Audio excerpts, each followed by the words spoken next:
My best friend and I loved going camping. It was something we bonded over. To be out in the fresh air and the wild country was really a great way to clear our minds from our day-to-day office jobs in the city.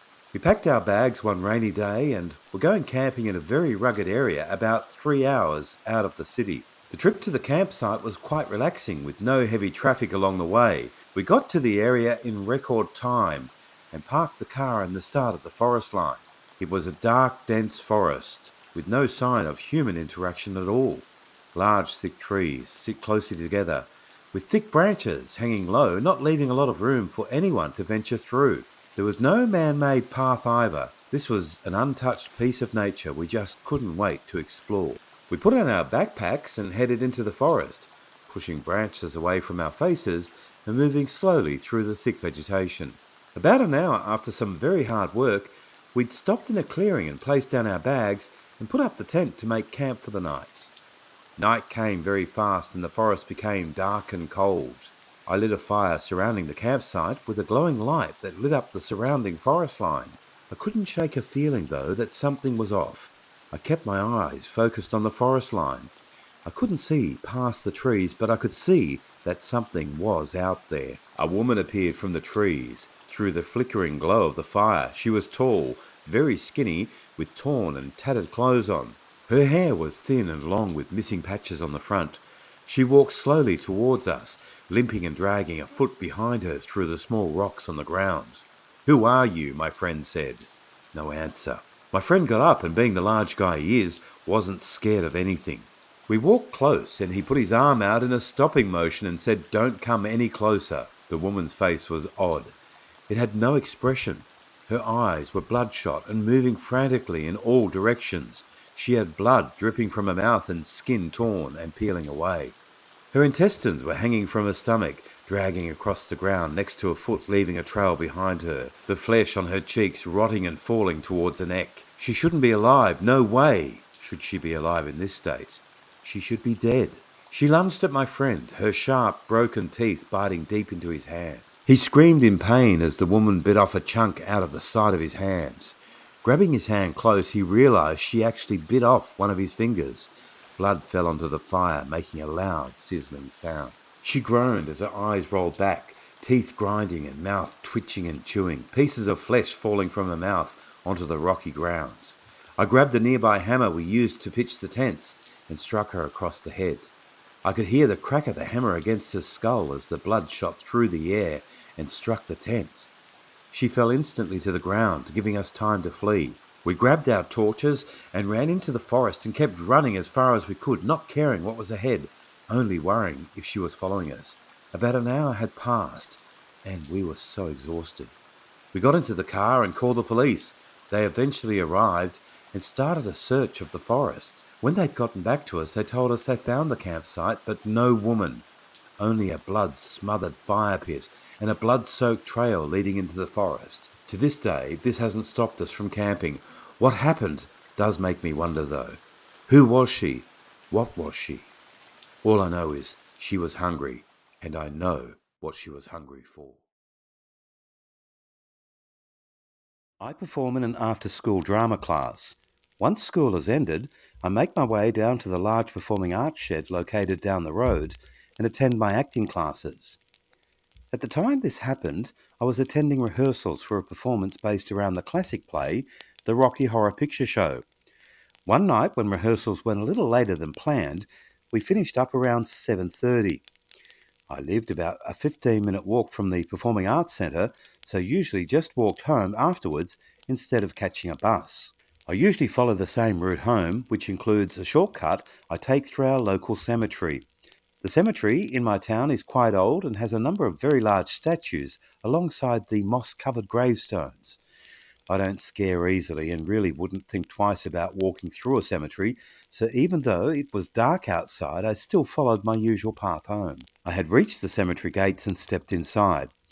It was a very cold night and a layer of frost covered the ground, giving the cemetery an almost horror movie-like appearance. I didn't think anything of this and just pulled up my scarf over my mouth and continued to walk. Something felt very off. I couldn't help but feel like I wasn't alone. I had that very creepy feeling of someone watching over me. I kept looking behind me, but nobody was following me. I looked left and right but couldn't see anybody in sight. I started to pick up my pace when I reached a mausoleum. The front of the mausoleum was covered in bars, and inside it was very dark, but I could make out some of the old vases with withered dead flowers and a couple of crumbled bouquets. I don't know why, but I felt like I needed to look inside. I walked up close to the bars and slowly put my face closer to peer through. I squinted my eyes to see into the darkness when all of a sudden a pale face appeared out of the darkness. Blood dripped from its eyes as it groaned in pain. Rotten flesh hung from its skinny body covered in cuts, oozing with blood and pus. It pulled itself alongside the ground, nails breaking apart into the cement, leaving a trail of gore. Its eyes dangled from its skull, swinging with every movement it made. I was frozen in place. I could barely breathe. It spoke to me. "I will find you," it said. I couldn't say anything. I was so scared. It moaned in pain and said again, "I will find you." I turned and ran as fast as I could. I didn't look back. I ran out of the cemetery to my house and through my front door, up the stairs and into my bedroom. Jumped straight into the bed and pulled the blanket over my face. I lay like that for about 20 minutes, thinking over and over what happened, what was that, and what did it mean by it would find me. It didn't matter either way. I was home and safe, in my bed and under the blanket. I was probably just seeing things in the dark, my imagination playing tricks with me.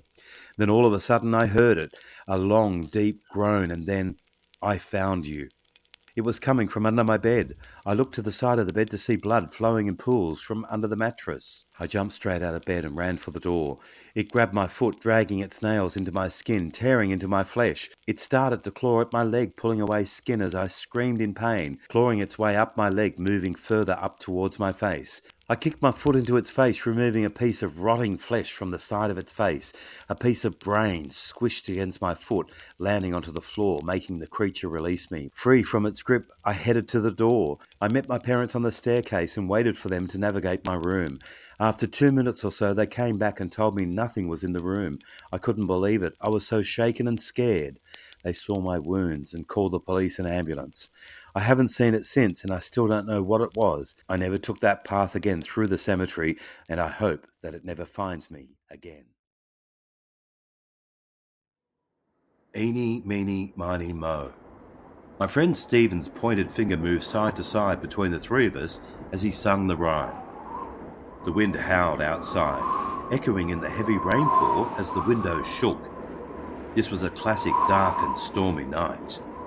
I had my two friends over for a sleepover, and we decided to play Bloody Mary. Stephen wasn't really interested in playing because he thought we were getting too old, but we ended up convincing him to play. Eeny, meeny, miny, mo. Stephen stopped with his finger in my friend George's face. George looked none too pleased as he stood up and walked towards the bathroom. We walked with him into the bathroom, and I placed a small tea light candle on the counter in front of him. We lit it with the light I'd stolen from my dad last week. The bathroom was still very dark, but the tea light candle lit up the smallest area in front of George, just revealing his reflection in the mirror. "You have to do this alone," said Stephen. We walked out of the bathroom and shut the door. We sat outside the door listening carefully, neither of us making a sound. Then we heard George say it. "Bloody Mary, Bloody Mary." And then a pause. "Bloody Mary." And then silence. Neither of us were talking. It was dead quiet. All I could hear was the storm outside and the windows shuddering in the winds. "What's happening?" I said. There was nothing, no sound at all. All of a sudden a scream came from the bathroom.